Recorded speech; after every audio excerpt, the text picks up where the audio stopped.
Cost certificate cancel చేయడం అంత easy కాదన్నటువంటి విషయాన్ని గతంలో నేను చెప్పున్నాను. అది ఇప్పుడు ప్రూవ్ అవుతుంది. పాస్టర్గా వృత్తిలో ఉన్నటువంటి చింతాడ ఆనంద్ సబ్జెక్ట్లో ఇదే విషయంపై ఒక ఎమ్మెల్యేగా ఉన్నటువంటి వ్యక్తి మిస్టర్ రఘురామకృష్ణ అధికారులను బెదిరిస్తూ రిపోర్ట్లు ప్రభావితం చేసే విధంగా రంకెలు వేస్తూ ఉన్నారు. మరి ఇంత అజ్ఞానమా అంటే కనీస అవగాహన లేని వాళ్ళు కూడా ఎమ్మెల్యేలుగా ఎన్నికైపోయి డిప్యూటీ స్పీకర్ లాంటి పదవుల్లోకి వచ్చేసి చట్టం అంటే, గవర్నమెంట్ రూల్స్ అంటే, డ్యూ ప్రాసెస్ అంటే కనీసం మినిమం నాలెడ్జ్ని కూడా అక్వైర్ చేయకుండా ఏదంటే అది నోటికొచ్చినట్టు మాట్లాడుతూ ఉన్నారనే దానికి ఇంతకు మించిన నిదర్శనం ఒకటి అవసరం లేదు. రాజ్యాంగం స్పష్టంగా division of powers between legislature, executive and judiciary చెప్పింది. లెజిస్లేచర్ చట్టాలు తయారు చేయటము, కొత్త చట్టాలు చేయడము, అలాగే బడ్జెట్స్, బిల్స్ ఆమోదించడం. ఎగ్జిక్యూటివ్ అంటే మంత్రివర్గాన్ని అసెంబ్లీలో, పార్లమెంటులో ప్రశ్నలు వేయడం ద్వారా, అవిశ్వాస తీర్మానాలు పెట్టడం ద్వారా ఒక జవాబుదారీతనంలో పనిచేసే విధంగా నియంత్రించడం అనేది లెజిస్లేచర్ చేస్తుంది. ఎగ్జిక్యూటివ్ ఈ అసెంబ్లీ, పార్లమెంట్ చేసినటువంటి చట్టాలను అమలు చేస్తూ అందుకు సంబంధించినటువంటి గవర్నమెంట్ రూల్స్, రెగ్యులేషన్స్, పాలసీస్ ని ఫ్రేమ్ చేసి పాలనని ప్రజలకు అందించే విధంగా ఎగ్జిక్యూటివ్ పనిచేస్తుంది. వేరాజ్ జ్యుడిషియరీ ఈ రెండు అంగాలు లెజిస్లేచర్, ఎగ్జిక్యూటివ్ చేసేటువంటి చట్టాలు కానీ, అమలు చేసే విధానం కానీ, తీసుకుని వచ్చే పాలసీలు కానీ, రూల్స్, రెగ్యులేషన్స్ కానీ రాజ్యాంగబద్ధంగా ఉన్నాయా లేదా అని సమీక్షిస్తూ, రాజ్యాంగబద్ధంగా లేనటువంటి వాటిని క్వాష్ చేస్తూ పౌరుల యొక్క ఫండమెంటల్ రైట్స్ని ప్రొటెక్ట్ చేస్తుంది. వివిధ రకాలైనటువంటి రిట్స్ ఇవ్వటం ద్వారా habeas corpus, mandamus, quo warranto, prohibition, certiorari article 32 ప్రకారంగా పౌరుల హక్కులను నేరుగా సుప్రీంకోర్టు కూడా తలుపు తట్టి అక్కడ అడిగేటువంటి అవకాశం ఇస్తూ తప్పులు చేస్తే సరిదిద్దటం, తప్పు చేసిన వారిని శిక్షించటం, ఇది జ్యుడిషియరీ చేసేటువంటి వ్యవహారం. అంటే సింపుల్గా చెప్పాలంటే legislature proposes, executive disposes, judiciary supervisors. ఇది క్లుప్తంగా రాజ్యాంగం ఇచ్చినటువంటి డివిజన్ ఆఫ్ పవర్స్. మరి కనీస అవగాహన లేకుండా ఏదో 50 కోట్లుంటే ఎమ్మెల్యే అయిపోవచ్చు, 100 కోట్లుంటే ఎంపీ అయిపోవచ్చు అని, డబ్బులుంటే రాజ్యాంగ పదవులు వచ్చేస్తాయి, ఎమ్మెల్యేలు, ఎంపీలు అయిపోతాయి, బ్యాంకులను దోచుకున్న దొంగలు, క్రిమినల్ కేసెస్, మర్డర్స్ చేయించేవాళ్ళు, ప్రోత్సహించేవాళ్ళు, వీళ్ళందరూ కూడా ఈరోజు ఎమ్మెల్యేలు, ఎంపీలు అయిపోయి కనీసం చట్టం మీద అవగాహన లేకుండా సుప్రీంకోర్టు చెప్పిన తర్వాత కలెక్టర్ ఎవడో, జాయింట్ కలెక్టర్ ఎవడో క్యాన్సిల్ చేయకుండా వెయిట్ చేస్తున్నారు అని చెప్పి అవగాహన రాహిత్యంగా మాట్లాడుతున్నారు ఒక ఇండి ఎమ్మెల్యే మిస్టర్ రఘురామకృష్ణ. అంటే అది అజ్ఞానమా, అవివేకమా, అనాలోచితమా, అవగాహన రాహిత్యమా, లేక దురహంకారమా? ఆకవీడు పెద్దపేట ప్రజలు చెప్తూ ఉన్నారు, ఇతను వీధుల్లోకి వచ్చి తన స్థాయిని మరిచి ఒక వీధి స్థాయి రాజకీయ నాయకుల్లా, స్ట్రీట్ పొలిటీషియన్స్ లాగా ఇక్కడ బిహేవ్ చేస్తున్నాడని చెప్తూ ఉన్నారు. మరి లయలా కాలేజీలో చదివాను అని వారు చెప్తుంటే ఇంకా ఎంత నాలెడ్జబుల్ పర్సన్ అని నేను అనుకున్నాను. లయలా కాలేజీ పరువు కూడా తీసేశాడు ఇతను. ఎందుకనంటే కనీసం ఆ కాస్ట్ సర్టిఫికేట్ క్యాన్సిలేషన్ యొక్క డ్యూ ప్రాసెస్ ఏమిటి అనేటువంటిది తెలియకపోతే తెలుసుకుని మాట్లాడే పని చేయకుండా బెదిరించడం అధికారుల్ని. ఒక వెల్ ట్రైన్డ్ కలెక్టర్ రూల్స్ మీద, లాస్ మీద ఎంతో అవగాహన కలిగి మెటిక్యులస్గా, పర్టికులర్గా ఇతను పాయింట్అవుట్ చేసిన బాపట్ల కలెక్టర్ అయితే తన పని తాను చేసుకుంటూ అనవసరమైనటువంటి విషయాల్లో తలదూర్చినటువంటి వ్యక్తిగా ఒక గుర్తింపు పొందినటువంటి ఆఫీసర్ని ఇతను దేని మీద వచ్చాడో, ఎలా వచ్చాడో అని చాలా నీచంగా, చాలా చీప్గా union public service commission recruit చేసి 2 years ముస్సోరిలో ట్రైనింగ్ అయ్యి వచ్చినటువంటి ఒక సివిల్ సర్వెంట్ ని నోటుకొచ్చినట్టు వాగుతూ ఉన్నారనంటే, బహుశా కలెక్టర్ గారు నాకు తెలియదు, ఆయన ఎవడో నాకు తెలియదు, ఆయన ఏ సర్టిఫికేట్ తో కలెక్టర్ అయ్యాడో కూడా మాకు తెలియదు. ఇప్పుడు అనుమానాలు వస్తున్నాయి. Action has to be initiated against that particular IAS officer who is the district collector, who is heading joint collector లెవెల్లో కమిటీ. ఓకే, జాయింట్ కలెక్టర్ మీద కూడా యాక్షన్ తీసుకోవాలి. సుప్రీంకోర్టు పాస్ట్ అని చెప్పిన తర్వాత ఇంకేంటే జాయింట్ కలెక్టర్ మీరు చేసేది అక్కడ ఏం చేస్తారు? నేను అడుగుతున్నాను, అసలు ఐఏఎస్ ఆఫీసర్స్ అసోసియేషన్ ఏం చేస్తుంది? వాళ్ళ డిగ్నిటీ, డెకోరం ఖచ్చితంగా కాపాడాల్సిన అవసరం ఒక అసోసియేషన్కి లేదా? ఒక కొలీగ్ ఆఫీసర్ మీద ఎవరంటే వాళ్ళు ఏదంటే అది కామెంట్స్ చేస్తూ ఉంటే మినిమంగా ఖండిస్తూ దానికి కావాల్సిన ఎక్స్ప్లెనేషన్ అడగాల్సిన అవసరం లేదా? అలాగే 16 సంవత్సరాలు ముఖ్యమంత్రిగా ఉన్నటువంటి గౌరవనీయ చంద్రబాబు నాయుడు గారు మీ అధికార యంత్రాంగంలో పనిచేస్తున్నటువంటి అధికారుల్ని, ఉద్యోగుల్ని మీరు ప్రొటెక్ట్ చేయాల్సిన బాధ్యత మీకు లేదా? కేవలం పని చేయించుకోవడానికి వాళ్ళు ఏమైనా ఫామ్ ఫామ్ సర్వెంట్సా, బంట్రోతులా, వారికంటూ ఒక డిగ్నిటీ ఉంటుంది, వారికంటూ ఒక విధానం ఉంటుంది. దాన్ని ప్రొటెక్ట్ చేస్తేనే కదా మీ పాలసీలు జనంలోకి తీసుకెళ్ళడానికి అవకాశం వస్తుంది. ఒక హెడ్గా మీకు ఆ మాత్రం బాధ్యత లేదా అని లిబరేషన్ కాంగ్రెస్ పార్టీ అడుగుతూ ఈ కాస్ట్ సర్టిఫికేట్ ఉదంతంలో మిస్టర్ రఘురామకృష్ణ మీకేం సంబంధం?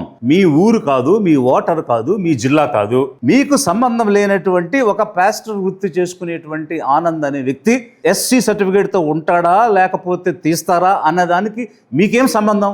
ఈ రోజు రాష్ట్రంలో అనేక సమస్యలు ఉన్నాయి. ఒక పక్క పెట్రోల్ డీజిల్ దొరకటం లేదు, గ్యాస్ దొరకటం లేదు, రైతులకు ఎరువులు దొరకటం లేదు, మహిళలకు 2,500,000 ఇస్తానని 2 సంవత్సరాలు గడిచిపోయినా ఇంతవరకు ఇవ్వలేదు, యువతకేమో జాబ్స్ ఇవ్వడం లేదు, ఇచ్చిన ఉద్యోగాల్లోనేమో నకిలీ సర్టిఫికేట్స్ పెట్టి దొంగ సర్టిఫికేట్స్ తెచ్చిన వాళ్ళకేమో జాబ్స్ ఇస్తున్నారు, వారికి నిరుద్యోగ భృతి లేదు. ఇలా అనేక సమస్యలతో ఈరోజు రాష్ట్రం సతమతం అవుతూ ఉంటే లార్జర్ ఇష్యూస్, పబ్లిక్ ఇష్యూస్, పేదలకు ప్రజలకు సంబంధించినటువంటి ఇష్యూస్ మానేసి ఎవరో ఒక జిల్లాలో ఏదో ఒక వ్యక్తికి సంబంధించిన ఒక కాస్ట్ సర్టిఫికేట్ అది ఉంటే ఏంటి, క్యాన్సిల్ అయితే ఏంటి, అదేమన్నా రాష్ట్ర సమస్య? మీ సమయము, మీ యొక్క ఎనర్జీ అన్నీ దీని మీద పెట్టి మీకు కనీస జ్ఞానం లేదు అనేటువంటి విషయాన్ని మీరు మాట్లాడే మాటల ద్వారా జనానికి తెలియజేసుకుంటూ ఉన్నారు.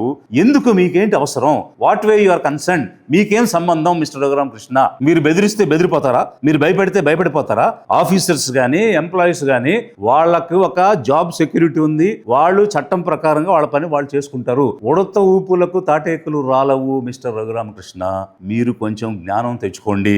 నేను ఈ సందర్భంలో అధిక జన పేదలను, మరీ ముఖ్యంగా షెడ్యూల్ కాస్ట్ కమ్యూనిటీలో ఉన్నటువంటి వాళ్ళకి తెలియజేస్తూ ఉన్నాను. మీరు ధైర్యంగా ఉండండి, భయపడాల్సిన అవసరం ఏమీ లేదు. ఎవరు ఏ సర్టిఫికేట్ క్యాన్సిల్ చేయలేరు, అంత సులువు కాదు. దానికి చాలా డ్యూ ప్రాసెస్ ఉంది. అదే సమయంలో ఆఫీసర్స్ అండ్ ఎంప్లాయీస్ కూడా నేను చెప్తున్నాను, మీరు చట్టం ప్రకారం మీ విధులు మీరు ధైర్యంగా నిర్వర్తించండి. మనం ఉద్యోగం చేసేటప్పుడు అనేక అరుపులు వింటాం, అనేక రంకెలు వింటాం, అనేక బార్కింగ్, మురగడం అనేటువంటిది కూడా మనం చూస్తాం. ఇవన్నీ కూడా కామన్. లైట్ తీసుకుని చట్ట ప్రకారం ఆన్ మెరిట్స్ మీ ఉద్యోగం మీరు చేయండి. అలాగే హైకోర్టు చెప్పింది, సుప్రీంకోర్టు చెప్పింది, సుప్రీంకోర్టు చెప్పిన తర్వాత కూడా ఇంకా కాస్ట్ సర్టిఫికేట్ క్యాన్సిల్ చేయలేదేంటి, కలెక్టర్ ఎవడో, జాయింట్ కలెక్టర్ ఎవడో సుప్రీంకోర్టు చెప్పిన తర్వాత అని అధికారుల్ని, అధికార యంత్రాంగాన్ని చీప్గా, నీచంగా దూషిస్తూ దుర్భాషలాడుతూ ఉన్నారు. ఒకసారి హైకోర్టు చెప్పిన తర్వాత మరి వాళ్ళు కంపల్సరీగా అప్పుడే సర్టిఫికేట్ రద్దు చేయాలి. సుప్రీంకోర్టు తీర్పు వచ్చింది, ఆ వెంటనే అయినా సరే చేయాలి. ఆ వెంటనే కూడా మరి ఆ బాపట్ల జిల్లా collector, I don't know who he is, but ఇంకా సర్టిఫికేట్ రద్దు చేయకుండా తాత్సారం చేయటం ఖచ్చితంగా ఇట్ ఈస్ కంటెంప్ట్. సుప్రీంకోర్టు చెప్పిన తర్వాత జిల్లా కలెక్టర్ ఎవరండి దాన్ని మళ్ళీ కమిటీ వేసి చూడటానికి? Mister Raghurama Krishna, I'm asking you, మీరు కొంచెం లాజికల్గా ఆలోచిస్తారా? మీరు కామన్ సెన్స్ అప్లై చేసే అలవాటు ఉందా? అదే సుప్రీంకోర్టు చెప్పింది అంటున్నారు కదా, కాస్ట్ సర్టిఫికేట్ ఎందుకు క్యాన్సిల్ చేయలేదు? ఇంత చిన్న లాజిక్ ఎలా మిస్ అయ్యారు? సుప్రీంకోర్టు ముందుకు వచ్చినటువంటి అంశం ఏమిటంటే, క్రిస్టియన్ గా ఉన్న వ్యక్తి schedule caste, schedule tribes prevention of atrocities act కింద రక్షణ పొందొచ్చా అనేటువంటి అంశం అక్కడ కోర్టు ముందు వచ్చింది. దాని మీద విచారణ జరిగింది. ఎక్కడా కూడా జ్యుడిషియరీ నేరుగా ఒక వ్యక్తి యొక్క కాస్ట్ సర్టిఫికేట్ గురించి విచారణ చేసి జడ్జిమెంట్స్ ఇవ్వదు. అది administrative activity. Mister Raghurama Krishna, please find the difference between administrative, executive orders and judicial scrutiny and orders. So executive యొక్క యాక్షన్స్ కి, జ్యుడిషియరీ యొక్క యాక్షన్స్ కి మధ్య ఉన్న తేడా దయించి తెలుసుకోండి.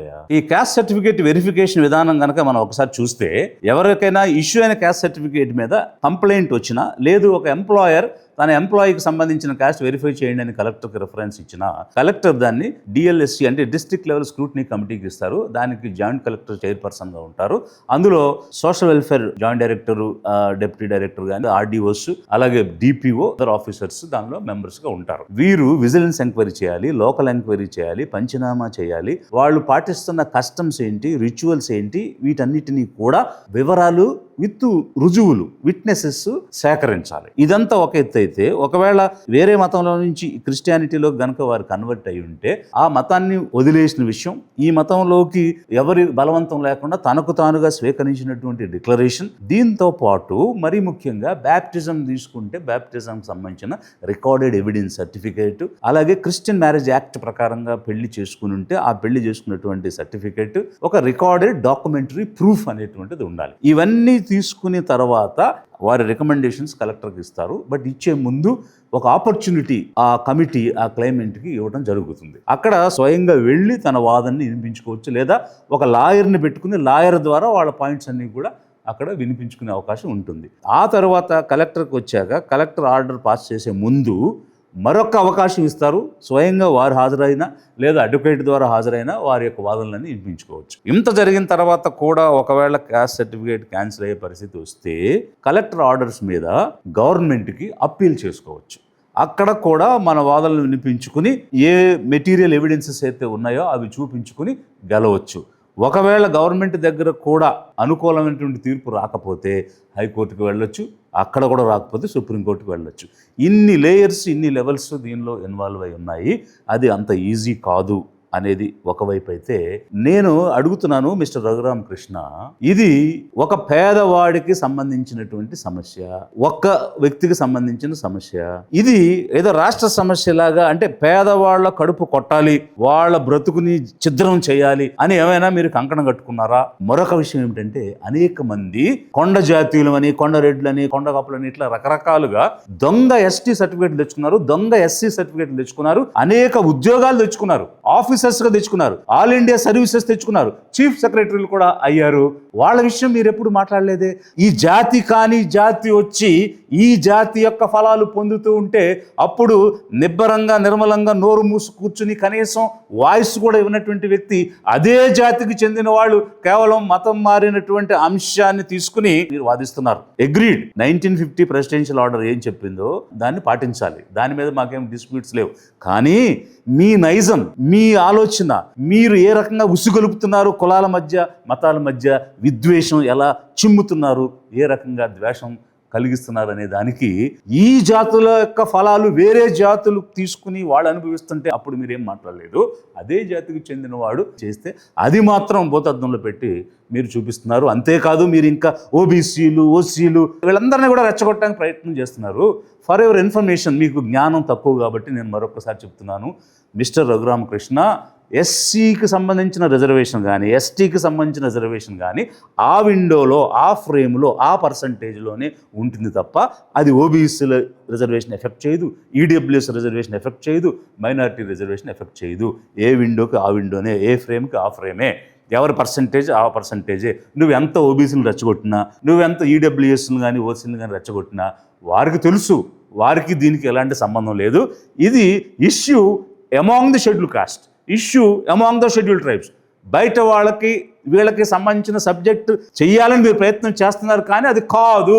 కొంచెం జ్ఞానం తెలుసుకోండి, అవగాహన పెంచుకోండి. మీరు చట్టసభకు వచ్చారు, చట్టసభలో రూలింగ్ ఇచ్చే స్పీకర్ స్థానంలో ఉన్నారు, మినిమం నాలెడ్జ్ పెంచుకోండి మహానుభావ.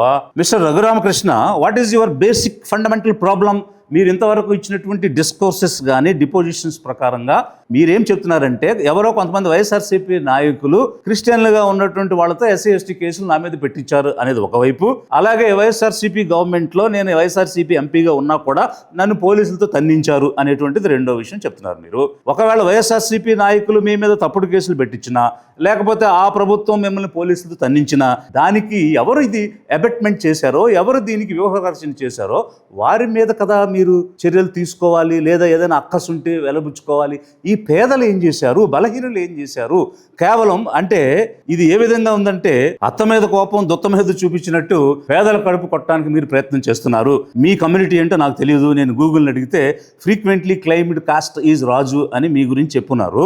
ఒకవేళ మీరు రాజు అయితే, మేము చరిత్రలో చాలా మంది రాజుల గురించి చదివాం, వాళ్ళకి అభిమానం ఎక్కువ, పౌరుషం ఎక్కువ అని. నిజంగానే మీరు ఆ రాజు కమ్యూనిటీకి చెందిన వాళ్ళైతే, మీకు పౌరుషం ఉంటే, అభిమానం ఉంటే, తెగువ ఉంటే, మీకు ధైర్యం దమ్ము ఉంటే, ఎవరైతే మీ మీద కేసులు పెట్టించారో, ఎవరైతే మీరు చెప్తున్నట్టుగా పోలీసులతో తన్నించారో వాళ్ళ మీద చర్యలు తీసుకోవడం ప్రయత్నం చేయండి. పిరికి వాడిలాగా బలహీనుల మీద మీరు బ్రహ్మాస్త్రాలు వేస్తున్నారేంటి? అందుకే అధిక జన పేదలను నేను కోరుతున్నాను, ఆలోచించండి. మీరు ఇతని మీద కేసులు పెట్టించిన వాళ్ళు, లేదా పోలీసులతో ఇతను చెప్తున్నట్టుగా తన్నించిన వాళ్ళు బాగానే ఉన్నారు. బ్యాంకుల్ని 930 కోట్ల దాకా ఆవిరి చేసి ఛార్జ్ షీట్ ఎదుర్కొంటూ, ఎంక్వైరీ ఎదుర్కొంటున్నటువంటి ఇతను కూడా ఓపెన్గా ధైర్యంగా తిరుగుతున్నాడు. వాళ్ళు బాగానే ఉన్నారు, వీళ్ళు బాగానే ఉన్నారు. ఆకువీడిపేదపేటలో 58 మంది జైలుకి వెళ్ళి జామీను లేక అనేక రోజులు జైల్లో ఉండాల్సి వచ్చింది. గమనించండి పేదలారా, ఉసుగొలిపేవాళ్ళు బాగానే ఉంటారు. ఒకరి మీదకి ఒకరిని పెట్టి గొడవలు పడి కొట్లాడుకుని గుంపులుగా విడదీసి అణిచివేయడానికి పూనుకునేవాళ్ళు ఆ పక్క వాళ్ళు బాగానే ఉన్నారు, ఈ పక్క వాళ్ళు బాగానే ఉన్నారు. పేదల ఓట్లతో గతంలో వైఎస్ఆర్సీపీ ప్రభుత్వం ఏర్పడింది. ఈరోజు టీడీపీ, జనసేన, బీజేపీ కలిపి ఒక గుంపు గవర్నమెంట్ని ఏర్పాటు చేసింది. వీళ్ళకి పేదల ఓట్లు కావాలి, వాళ్ళకి పేదల ఓట్లు కావాలి. కానీ పన్నులు మాత్రం పేదలు తినాలి, జైలు మాత్రం పేదలు వెళ్ళాలి. ఇది ఈ రోజు నడుస్తున్నటువంటి ఆంధ్ర రాష్ట్ర చరిత్ర. కాబట్టి అధిక జన పేదలు ఆలోచించండి. కేవలం మన ఓట్లు వేసి వాళ్ళని సీట్లలో కూర్చోబెట్టాం కాబట్టే మనల్ని అణిచేస్తూ ఉన్నారు, చిదిమేస్తూ ఉన్నారు, జైలు పాలు చేసి కనీసం బయట స్వేచ్ఛగా తిరగలేనటువంటి భయంలోకి నెట్టివేస్తూ ఉన్నారు. కాబట్టి ఇకనైనా ఆలోచించండి. ఓటు మన దగ్గర ఉన్నటువంటి ఆయుధం. మన ఓటు మనం వేసుకోవాలి, మనం అధికారంలోకి రావాలి. నిజంగా మనమే ఈరోజు అధికారంలో ఉండుంటే ఇట్లాంటి చిల్లర పనులు చేసేటువంటి వ్యక్తుల్ని ఏ విధంగా మనం అడ్డుకుని ఉండేవాళ్ళం? చర్చించండి, ఆలోచించండి. మన ఓటు మన నాయకత్వానికి, మన పార్టీకి వేసుకుందాం. ఈ ఆధిపత్య వర్గాల పెత్తందారుల పార్టీ లాంటి వైఎస్ఆర్సీపీ, టీడీపీ, బీజేపీ, జనసేన లాంటి పార్టీలకు వేయడం ద్వారా మనకి రక్షణ లేదు, ధైర్యం ఇచ్చే పరిస్థితి లేదు.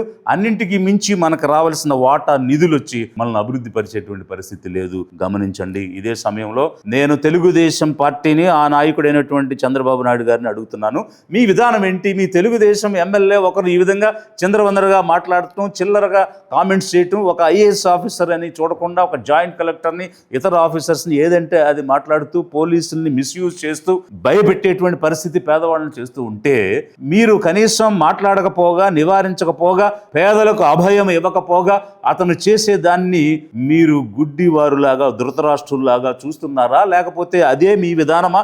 చెప్పండి. స్పష్టంగా చెప్తే ఎస్సీ, ఎస్టీ, ఓబీసీ, మైనారిటీలు ఒక స్టాండ్ తీసుకుంటారు రాబోయే ఎన్నికల్లో. ఎందరో మహనీయుల సిద్ధాంతాలు, యోధుల ఆశయాల సమ్మేళనం. దళాధిపతి విజయ్ కుమార్. విజయ్ కాస్. పేదల చేత, పేదల యొక్క, పేదల కోసం సుస్థిర ప్రభుత్వ ఏర్పాటే అధిక జన మహాసంకల్పం.